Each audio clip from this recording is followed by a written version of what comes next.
COPWATCH, policing the police every single day.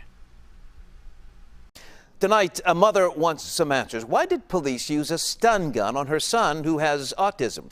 The teen's takedown is their talk of the town, so our Todd Unger traveled to Graham, 90 minutes north and west of Fort Worth, to find out what happened. Live in a community of 9,000 like Graham, and it's easy to feel at home and safe.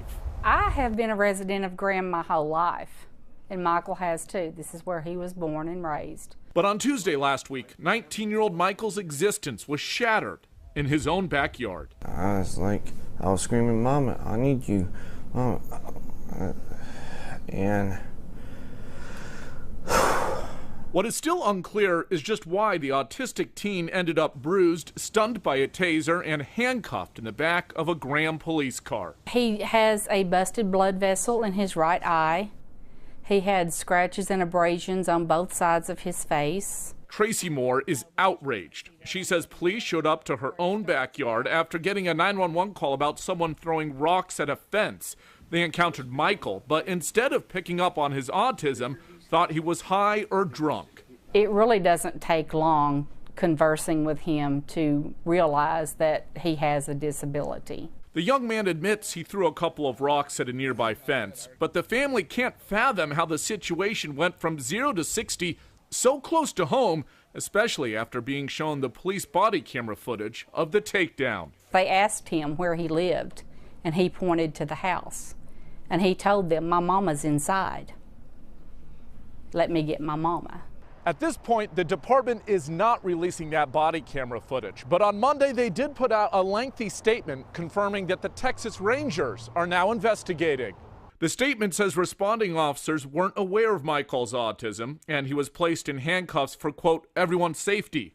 The police account confirms a taser drive stun was used twice for compliance, and that, quote, it is important that this be investigated and the truth of what occurred revealed. At that point, whatever measure deemed necessary will be taken. Complete and sheer utter disbelief that this could happen to him. Tracy says they've heard from hundreds offering support since word circulated around the tight-knit town.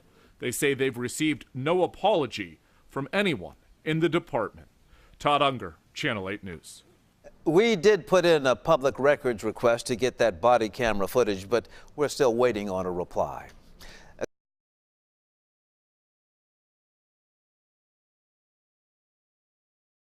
Mom horrified after cops mistake her son's autism for drug use, attack, and taser him. Untrained police officers mistook an innocent teen's autism as drug use and subsequently attacked and tasered him for it. By Matt Agarist, July 6, 2018. Graham, Texas. Officers with the Graham Police Department are currently under investigation by the Texas Rangers after they handcuffed a teen with autism and then tasered him outside of his home. Cops reportedly mistook his autism for drug use. According to police, the incident happened on June 26 when officers were responding to a call about a teenager throwing rocks at a fence.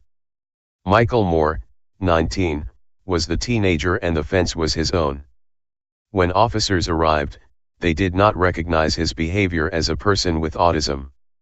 Instead, they investigated whether he might be under the influence of a controlled substance, Graham Police Chief Tony Widner said. Widner said that the teen resisted being placed in handcuffs as most children with autism would do, so they brought out the taser and began shocking the teen. Only after they had attacked, tasered, and handcuffed the teen did the police realize Moore might have a mental impairment, said Widner. Tracy Moore, the teen's mom, called the incident outrageous and was heartbroken to find her son being treated in such a horrific manner, especially considering the town has only 9,000 residents and everyone knows her son. "I have been a resident my whole life. And Michael has too. This is where he born and raised," said Tracy. According to WFAA, the Moore family has met with police several times since the incident, including on Monday afternoon, but Tracy said she is still upset, and no one has apologized for her son's treatment. "I was in tears," she said. "And now I'm angry. I watched the body cam footage. He told them, 'My mama is inside. Let me get my mama.'" Although the body camera footage shows the entire interaction, police are refusing to release it to the public. This is in spite of a Freedom of Information Act request made by WFAA. Although police claimed that Moore was running when they arrived, she said her son actually approached officers in an area that is essentially the family's backyard. It really doesn't take long conversing with him to figure out he has a disability, said Tracy.